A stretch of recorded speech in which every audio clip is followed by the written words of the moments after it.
So, what's behind this recent surge in youth violence and how can it be stopped? Community leaders huddled with street outreach workers today to talk about some answers. KDKA investigator Andy Sheehan continues our live team coverage tonight. Andy. Well, we've seen a dramatic increase in teenage murders and school violence, and these outreach workers say as much as anything, this crisis in violence is a mental health crisis. We have had escalating violence in our community and nationally. As folks started going back out after COVID, there was a sudden, rise all over the country. Behind that rise in teenage shootings and school violence, the outreach workers say, is the pandemic.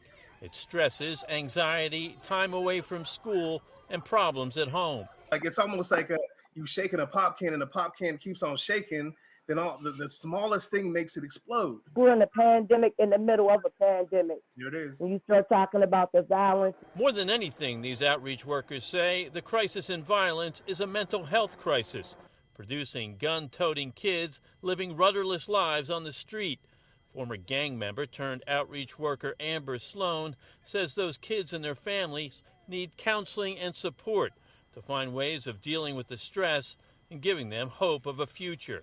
For me, it's always going to be mental health because that's what keeps me grounded. And I tell everybody, I just want you to try mental health once. If it doesn't work for you, try something else. Are there resources available? And if not, how can we advocate for more resources to go directly to the most affected? There's a need for more. At the forum, hosted by the organization One Hood, Reverend Cornell Jones of the Iron Cross Community Ministries said only a small percentage of the youth are committed to this life of violence. The rest can find their way out when provided the right avenues. There's less than 3% that are of the people that are really committing to violence. You know what I mean? And understanding that the rest are people who are like, I don't want this life.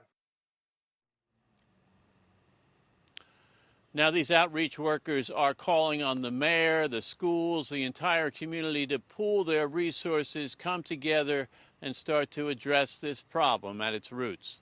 Reporting live in the Hill District, Andy Sheehan, KDKA News.